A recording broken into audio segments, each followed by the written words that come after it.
orang infak di jalan Allah. Infak itu, ini yang perlu saya luruskan, tidak harus menggunakan uang. Infak itu pemberian bersifat materi. Makanan itu infak, pakaian itu infak, buah-buahan itu infak. Silahkan berbagi, walaupun gak ada uang, bisa kita gunakan dengan yang lain. Cek, kalau antum main ke Auckland, ke New Zealand, ya, di situ ada donation, itu bukan cuma dengan uang, food. Kadang mereka kasih dengan makanan. Ada yang nyimpen ciki, kotaknya di situ. Di kotak infak itu, kotak dalamnya ada ciki, ada beras, dan macam-macam. Sampingnya ada yang uang. Cuman mesti dilihat dulu bagaimana bentuk kotaknya. Ya, kalau kotaknya belahan kecil, itu pasti uang, bukan beras. Oh, ini beras nih, dibuka dulu karungnya, diginikan. Tidak, bukan.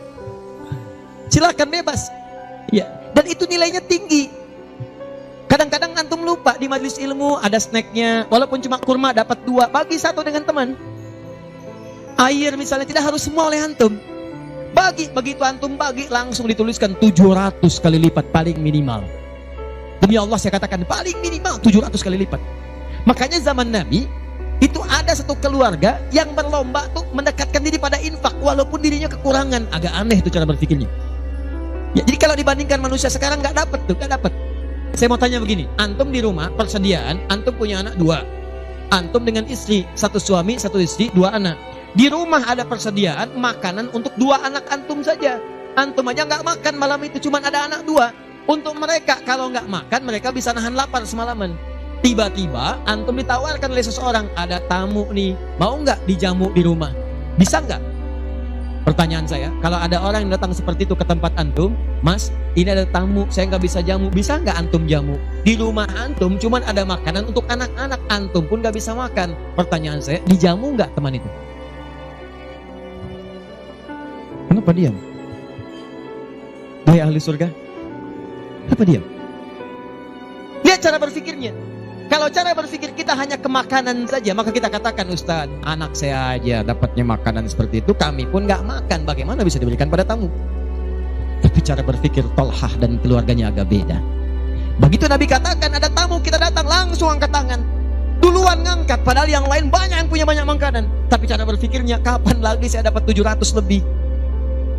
Kapan lagi saya dapat? Diangkat langsung tangannya. Ya Rasulullah, saya. Sebelum yang lain ngangkat, angkat tangannya. Maka diantar kemudian ke rumahnya. Sampai di rumah, istrinya dikatakan, duhai sayang, ada titipan Rasulullah. Bahasanya bukan ada tamu, ada titipan Rasulullah. Allahu Akbar. Ada titipan Rasulullah. Maka istrinya langsung membaca, saya paham. Saya bertugas menidurkan anak-anak dulu, tidurkan. Yang suaminya menyiapkan makanan. Begitu sudah jadi, kata suaminya kepada tamu tadi, Anda silahkan makan di sini, saya temani dulu istri saya. Gak enak rasanya meninggalkan sendirian. Begitu temannya makan, dia berpura-pura makan di bilik yang lain, membunyikan bunyi-bunyi seakan-akan makan. Begitu sudah kenyang, tanpa mukaddimah yang lain langsung pamit. Terima kasih sudah menjamu saya, semoga Allah berikan pahala. Pamit malam itu juga. Begitu selesai pamit, subuh-subuhnya datang menghadap pada Rasulullah pagi-pagi. Apa yang terjadi? Turun ayat Quran surah 59 ayat 9 sampai 10 itu. Walladzina tabawwa'ud dar, sampai ke kalimat wa yu'thiruna ala anfusihim walau kana bihim khasasah. Tuh cara berpikirnya. Jadi kalau antum melihat peluang seperti ini, enak teman-teman sekalian, banyak sekali. Tidak harus uang, pakaian, makanan, macam-macam. Jadi kalau antum beli buah tuh, antum beli 5, di rumah ada 3 orang, berarti antum mesti sadar Allah titipkan yang 2 lagi untuk peluang infak antum. Bukan untuk antum habiskan semua. Kok bisa orangnya cuma 3, beli mangga 5? Siapa yang menggerakkan antum untuk beli 5 mangga? Orang cuma 3, berarti yang 2 lagi itu Allah gerakkan untuk mendapatkan pahala. Ada peluang di situ. Lu kepada siapa ya Rasulullah saya berikan? Kepada siapa ya Allah saya infakkan? Ini yang sering keliru. Kata Allah langsung turun, fi sabilillah, yang utama itu 5 dulu. 5. Kalau Anda temukan 5 ini, dia peluang infaknya sangat tinggi untuk diberikan. Siapa mereka ini? Ada di Quran surah kedua ayat 215, paling kanan sebelah bawah. Yas'alunaka madza yunfikun. Mereka bertanya pada Muhammad sallallahu alaihi wasallam, ya, awas, apa yang harus kami infakkan? Pada siapa? Maka turun jawaban, qul ma anfaqtum min khair. Katakan kalau mau infak mesti yang paling bagus. Jadi kaidah pertama. Awas, ada peringatan di Al-Baqarah ayat 267. Wala tayammamul khabitha minhu tunfiqun walastum biakhidhihi illa an tughmidu fi. Jangan kamu infakkan pada orang lain yang kamu tidak suka. Melihatnya aja kamu nggak suka, dikasih orang. Antum punya uang 50.000 2, 1, wah masih keras, bagus, luar biasa. Masuk dompet enak dilihat. Yang kedua, wah sudah lecek, dekil of the kumel. Wah, dilihat gak enak, baunya gak nyaman. Tiba-tiba ada orang lewat, Pak, sedekah Pak. Pertanyaan saya, maaf, mana yang antum berikan? Yang lecek atau yang bagus? Tuh. Ingat, kalau urusan zakat mal, berikan yang bagus. Zakat mal, pilih. Paham? 5 orang ini siapa? 1, lil walidain, orang tua. Ini orang tua ini gak pernah minta, jarang sekali. Cuman kita yang mesti paham. Kan sama, antum pun suka ngasih isyarat, mama, mama, mama, mama. Oh, mau makan, makan. Mama, mama, mama, mama, boneka, boneka. Antum setelah dewasa mesti paham. Kadang-kadang orang tua tuh gak minta, gak pengen nyusahin anaknya. Padahal orang tua udah susah, melahirkan susah, mengandung juga susah, merawat susah, menyusui susah. Sudah dewasa pun antum masih susahin juga. Kapan antum berbaktinya? Kadang-kadang cuma nanya, nelpon apa kabar, padahal di rumahnya itu Masya Allah lagi kurang beras. Beras kurang, listrik belum dibayar. Kirimkan, sebelum diminta kirimkan. Itu begitu antum kirimkan, demi Allah saya katakan. Di hadits Al-Bukhari, di kitab Al-Adabul Mufrad, bukan cuma mendapatkan lipatan pahala kalikan 700 lebih, tapi ridha Allah turun ke tempat antum pada saat itu.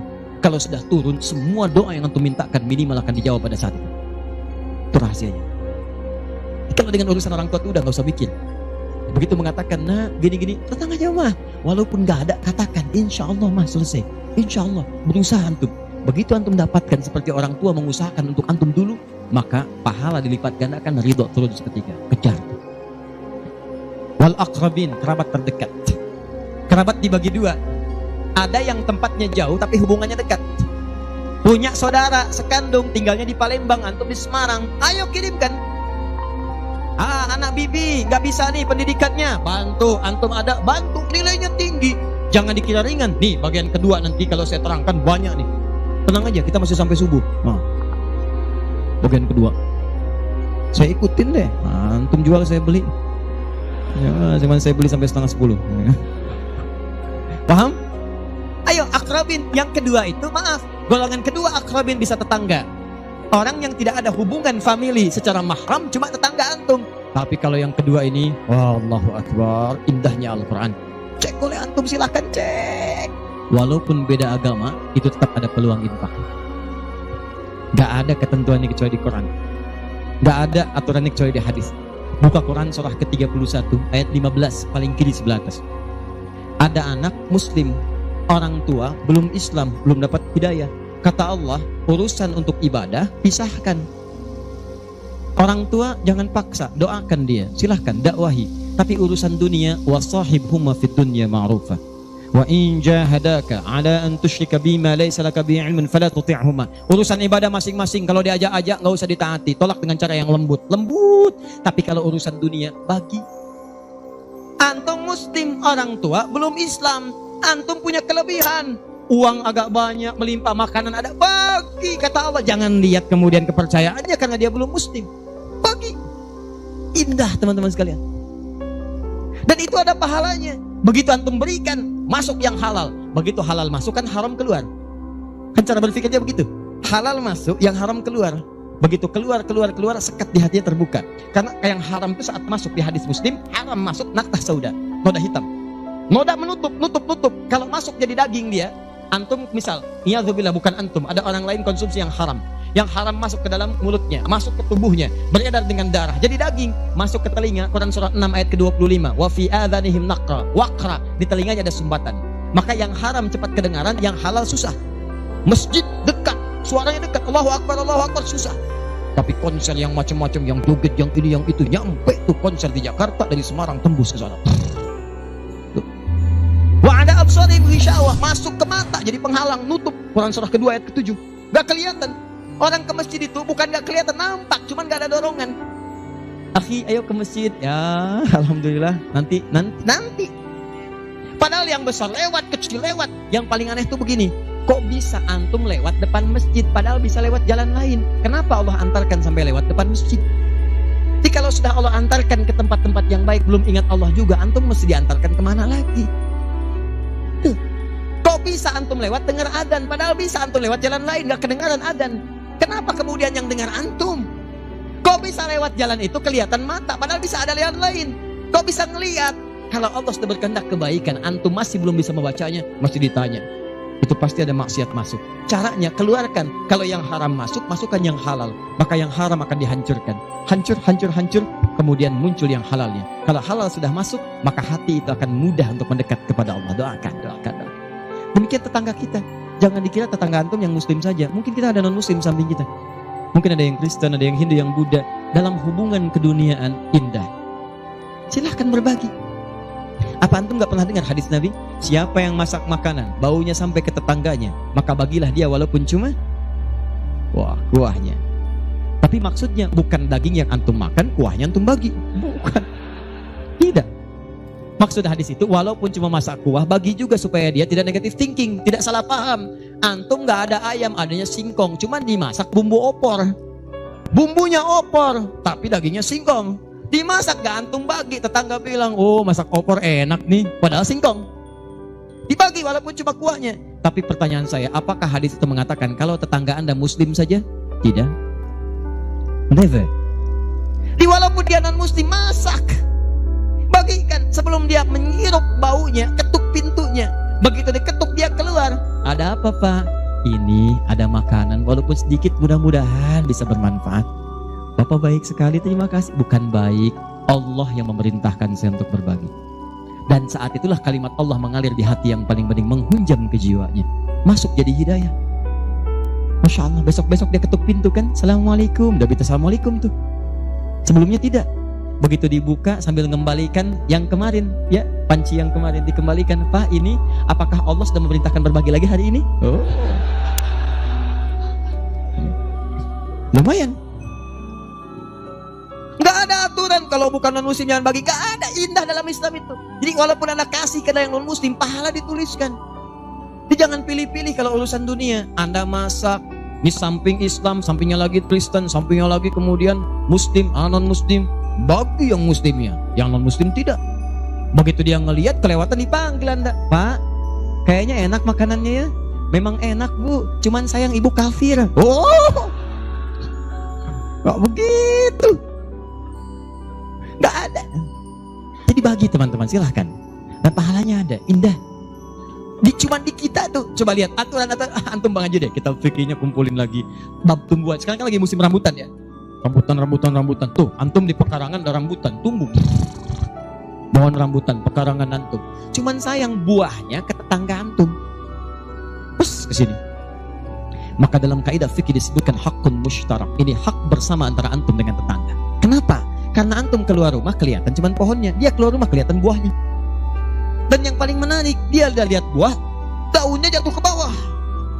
Dan kadang buah jatuh ke sini, membuat dia kesulitan. Awas, jangan sampai dia cuma ketiban sampahnya saja, antum kedapatan buahnya.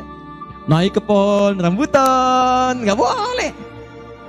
Apa yang harus antum lakukan? Datangi dia, ketuk rumahnya, sampaikan, Pak, maaf, saya cuma mau ngasih tahu, itu ada pohon rambutan. Iya, saya juga tahu. Punya bapak kan? Bukan, itu memang pohon saya. Cuma buahnya merambat ke tempat bapak. Terus, itu hak kita bersama. Bapak nggak usah minta. Begitu inginkan, ambil aja. Silahkan dapatkan. Aturan dari mana itu? Ini Rasul saya yang mengajari. Nabi Muhammad SAW. Bapak keluar, lihat buahnya. Saya keluar cuma lihat pohonnya. Kalau bapak pengen, ambil aja. Wah, hebatnya Islam. Terima kasih Pak. Insya Allah. Udah insya Allah tuh. Nanti saya ambil, ya pergi tuh, ambilin, dan kita senang lihatnya. Begitu diambil, pahala. Setiap satu buah 700 pahala. Setiap satu buah 700. Masya Allah, luar biasa. Dan dia kan nggak paham fikih, belum masuk Islam. Besoknya ayam antum main ke tempat dia, ayam. Dia kira hukum ayam sama dengan rambutan. Nabinya umat Islam baik banget. Kemarin ngirim rambutan, sekarang ayam. Pokoknya mungkin ayam itu akan menggendong antum ke surga ya? Infak tuh. Nah, pertanyaan saya, antum punya agenda berapa untuk infak tuh? Coba lihat, kadang-kadang kan ada anak yatim samping. Gak usah terpikir banyak uang. Pakaian, buka tuh pakaian antum, masuk ke kamar, buka. Begitu dibuka, berapa banyak koleksi pakaian antum? Coba cuma pesen satu aja. Mohon maaf ya, maaf sekali, jangan sampai ada pakaian walaupun sehelai itu yang belum pernah dipakai ibadah. Usahakan setiap yang kita gunakan jadi saksi di akhirat bahwa dia pernah dipakai ibadah, karena semua akan bicara. Tuh lihat kaos, bagian dalam, celana, bagian luar, cek lagi semua. Dan kalau sudah itu antum pakai, ada yang lain gak kepake, bukan gak kepake. Boleh jadi itu dititipkan oleh Allah kepada antum untuk menjadi pahala antum dengan itu. Sebab mudah bagi Allah menitipkan pada yang lain. Kenapa dipilih antum seberapa bagian pahalanya? Jelas?